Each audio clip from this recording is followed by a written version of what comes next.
Staying productive as a video editor can be very hard. When you have clients that have deadlines, it's important that you put yourself in the right position to get things done when they need to. I'm not gonna sit here and tell you I'm the most productive editor to ever exist. What I am going to talk about in this video are things that have actually helped me become more productive, things that my doctor have told me to be more productive with my diagnosed ADHD, and I'll be sharing productivity tips that any editor can use to help improve their workflow. First thing that I want to talk about is a routine. It's been proven when you do something every single day at a specific time, it actually frees up your brain to do other things throughout the day, which includes video editing. My routine starts off with me hopping out of bed without sleeping in. I don't like to sleep in. I find that I get more tired when I tend to stay in bed. After I hop out of bed, I go and brush my teeth and I take a 10-minute walk with my dog. I get 3 things by doing this. I get sunshine, I bring a bottle of water with me so I stay hydrated, and I start off my day with some exercise, which has been proven to improve creativity and just an overall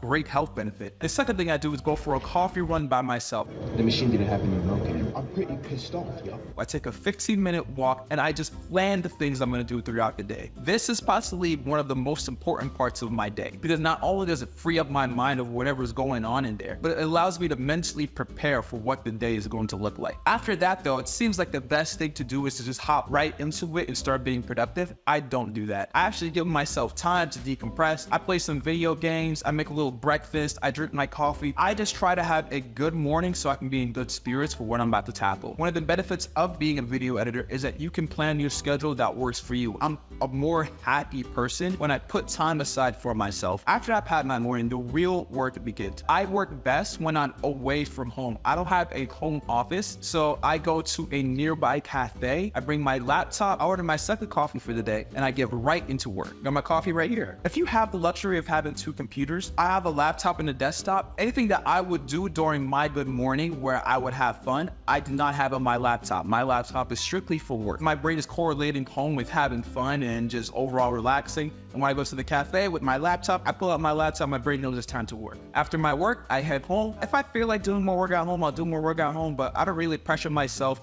to do much after I leave the cafe. I think having reasonable expectations for yourself and your work is really important, and definitely don't feel bad if you didn't get as much done as you wanted. That's not a good mind state to have. Just focus on doing more next time. Sometimes I'll eat breakfast, sometimes I don't. I find that when I eat a light breakfast before I drink my coffee, I'm a lot more upbeat because I usually leave the house at around like 11, 10 o'clock and I don't come back until maybe 4 or 6. Okay, so now you have a routine. What's next? So the next thing to do is to optimize the time that you are working as much as possible. This means removing all distractions. One way that I like to do that is to simply put my phone away. I don't even have it on my table, or if you need it next to you, at least have it face down so whenever your phone vibrates or a notification pops up, you don't take a quick glance and it distracts you from your current project. I remember watching an interview with Jeff Bezos and he pretty much said that your phone is an attention shortening device. And one of the things that phone does for the most part is it is an attention shortening device because most of the things we do on our phone shorten our attention spans. And I've kind of taken it to heart because the way he explained it, you're basically rewarding your brain by filling up the time that you are bored with something that is exciting. So you don't feel like working for half a second, you pick up your phone, you go on TikTok, you get a bit laugh, boom, your brain has been rewarded for not doing work instead of staying focused on the task at hand. I'm not here to say that shortening your attention span is inherently bad. I just don't think it aligns with my goals of trying to create long form content and trying to stay focused. It's actually led me to delete social media completely from my phone. I have no social media apps, no games. Basically, I use my phone as a phone and only a camera. Another way is to use the Chrome extension Stay Focused. You can block specific websites. I just like to block all my social media websites, and if that still doesn't work, I just log out completely of all my social media accounts. That way, when I feel like going to twitter.com, I go to the Twitter homepage and it's just nothing. It's a very easy reminder that that's definitely something I shouldn't be doing at that moment. One specific way to stay focused is using the Pomodoro technique. I don't work for 6 hours straight. I take a lot of breaks in between my work. The Pomodoro technique is a very simple technique where you simply set a timer for 25 minutes for the work that you want to do. So I'm going to sit here, I'm going to edit for 25 minutes without any interference. After that, you take a 5-minute break. You repeat this, but every time you repeat this, you take a 15 to 30-minute longer break. These numbers aren't set in stone. Different people need different numbers. Sometimes I do 20 minutes and take a 10-minute break. It just depends on how I'm feeling that day. I've created a Premiere Pro extension that helps with exactly this. It'll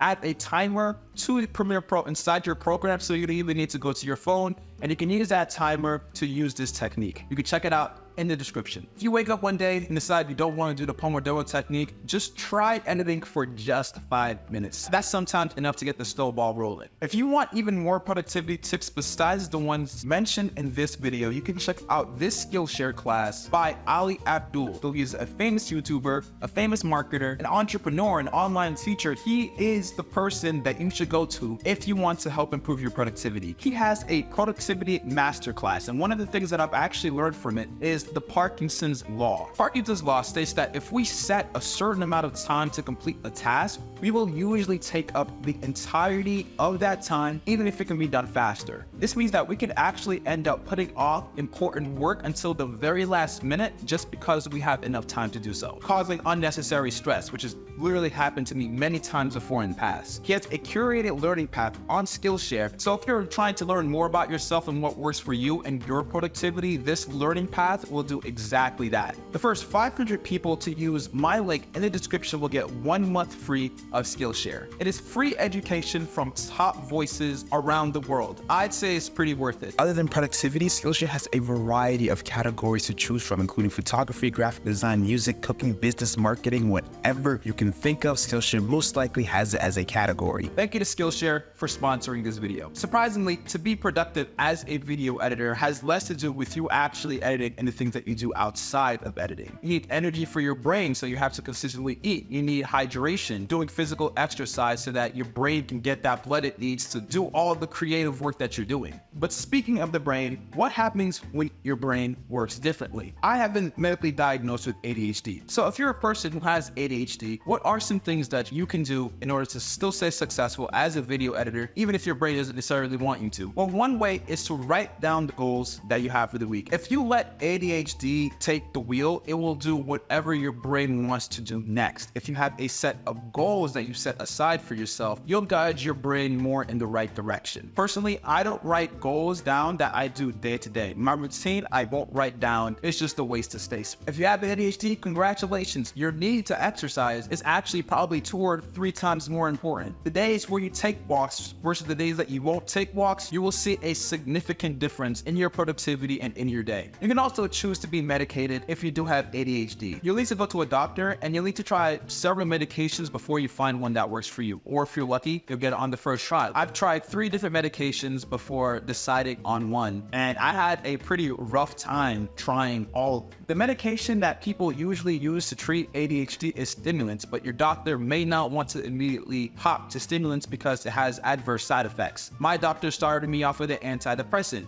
Did it make me depressed? Yes. After that, I asked for stimulants. I tried Adderall, which is what everyone expects to be taking for ADHD. Did it work for me? A little bit, but it made me very agitated throughout the day to where I couldn't even talk to people anymore, so I had to put that aside. Right now, I'm taking Vyvanse. This one, it still has a few side effects, but it has less side effects than all the other medication. It's been the best one to work with me so far. For some people with ADHD, coffee can be a useful source to help manage it. For other people, it does nothing and actually makes it worse. It all depends on how your body ends up reacting to it. ADHD feels like flipping a coin some days. Some days you won't get anything done and you feel like a failure, and other days you'll solve world hunger. Doing the things that I've said will merely reduce the number of coin flips so you can be a bit more consistent. Are there some things that I've missed, or are there other things that you'd like me to talk about? Let me know, leave a comment, and if you like the video, remember to subscribe.